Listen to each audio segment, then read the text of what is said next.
Assalamualaikum warahmatullahi wabarakatuh. Perkenalkan, kami dari kelompok 4 yang beranggotakan saya sendiri, Aprisila Sucilhami sebagai moderator. Terus ada Asya Triduseva, Nova Yolanda, Rahma Putri Wulanda, dan ada Sagita. Nah, di sini kami akan memaparkan artikel kami mengenai pengaruh kinerja Widya Iswara pada Badan Diklat Kementerian Agama. Untuk lebih jelasnya akan dijelaskan langsung oleh anggota kelompok. Saya persilakan. Baiklah, terima kasih kepada moderator. Saya akan menjelaskan latar belakang dari artikel kami. Keberhasilan kinerja diklat oleh seorang Widya Iswara tergantung pada penerapannya. Apakah sudah sesuai dengan rancangan awal atau perlu dievaluasi lagi? Oleh karena itu, perlu adanya upaya yang komprehensif guna meningkatkan kompetensi Widya Iswara. Hal ini perlu dilakukan karena pengembangan kompetensi Widya Iswara merupakan salah satu bentuk dari pengembangan kinerja. Yang menjadi permasalahannya adalah model pengembangan kompetensi seperti apa yang efektif untuk meningkatkan kinerja Widya Iswara. Nah, itulah latar belakang dari artikel kami. Selanjutnya, saya kembalikan kepada moderator. Saya Nova Yolanda, saya akan membahas tentang pendahuluan, yang dimana Widya Iswara adalah unsur penentu keberhasilan diklat. Proses diklat akan berjalan baik jika Widya Iswara memiliki kemampuan yang mumpuni. Selain itu juga didukung fasilitas yang memadai, menjadikan proses transfer dan transformasi dalam proses belajar mengajar akan berjalan efektif, atau Deputi Bidang Pembinaan Diklat Aparatur Lembaga Aparatur Negara. Kondisi di atas memberikan gambaran faktual bahwa Diklat sebagai salah satu wujud peningkatan kualitas dan kompetensi pegawai negeri sipil hanya dapat mencapai tujuan apabila terdapat Widya Iswara tentunya yang memiliki yuridis formal. Widya Iswara merupakan satu-satunya personal yang mendapat tugas dan kewenangan dalam mendidik, mengajar, dan melatih aparatur negara, yang dalam hal ini adalah para pegawai negeri sipil, pada lembaga kedekatan pemerintah serta melaksanakan kegiatan pengembangan profesi atau peraturan Menteri Pendayagunaan Aparatur Negara. Lembaga diklat tempat bertugas atau proses diklat akan berhasil serta berkualitas bergantung pada Widya Iswaranya. Maka sebagai pejabat fungsional, Widya Iswara melaksanakan tugas berdasarkan keahlian dan keterampilan tertentu serta bersifat mandiri dan profesional. Sifat tersebut mendudukkan Widya Iswara sebagai ujung tombak pelaksanaan diklat.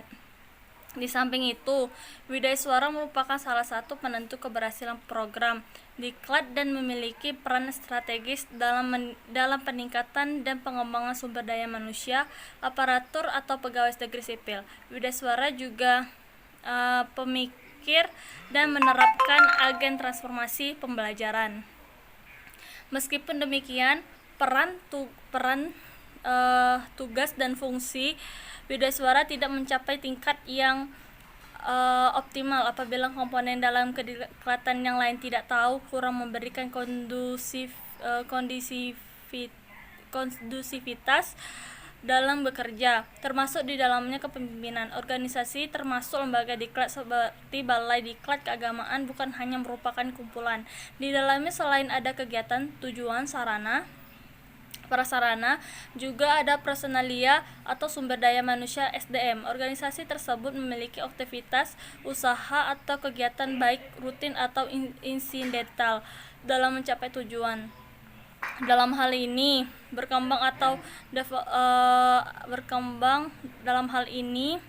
prinsip yang menjadi dasar organisasi adalah dapat bertahan hidup dan dapat berkembang. Kondisi tersebut akan dapat berlangsung dengan harapan dan efektif dalam mencapai tujuan apabila ada yang memimpin dalam organisasi tersebut. Pemimpin menjadi hal yang mutlak diperlukan agar aktivitas personal dan tujuan yang hendaknya dicapai dapat berlangsung secara teratur dan terkendali. Setiap pemimpin mempunyai kewajiban untuk mencapai tujuan organisasi dan memberikan perhatian terhadap kebutuhan para pegawai atau karyawan di bawahnya. Baiklah, materi selanjutnya akan saya kembalikan kepada moderator. Baiklah, di sini saya akan melanjutkan presentasi yaitu mengenai pembahasan. Nah, Kementerian Agama melalui Pusdiklat Tenaga Teknis Pendidikan dan Keagamaan telah memprogramkan berbagai rumpun dan jenis diklat untuk meningkatkan kompetensi dan kinerja pegawai di Kementerian Agama, yaitu dengan secara profesional. Nah, keberhasilan penyelenggara diklat ditentukan oleh berbagai macam faktor, diantaranya seperti penentuan tujuan diklat, pengembangan kurikulum, penyusunan program diklat, penetapan peserta dan widya suaranya, serta penyelenggara administrasi dan keuangan. Lalu proses pembelajaran lingkungan diklat baik itu fisik maupun emosionalnya. Karena faktor-faktor tersebut akan menunjang efektivitas dan efisiensi penyelenggara diklat apabila berada dalam kerangka sistem yang saling berkesinambungan, yang masing-masingnya berdiri sebagai subsistem yang saling terkait antara satu dengan yang lainnya. Nah, sekian presentasi dari saya kembalikan ke moderator. Baiklah, yaitu saya Segita yang ingin menjelaskan mengenai masalah kinerja widya suara pada Badan Diklat Kementerian Agama. Nah, di sini permasalahan yang pertama yaitu kompetensi widya suara masih perlu ditingkatkan mengingat belum semua widya suara memiliki kompetensi dasar.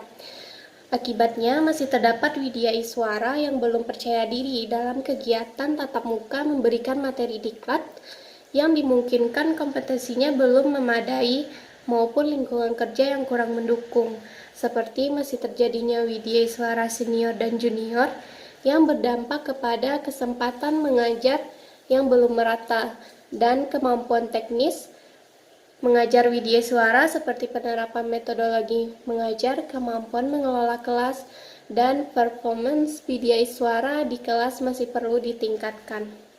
Lalu di sini solusi salah satu upaya yang dapat diberikan oleh kelompok yaitu salah satu upaya dalam meningkatkan kompetensi widya suara adalah melalui keikutsertaan dalam program diklat bagi widya suara.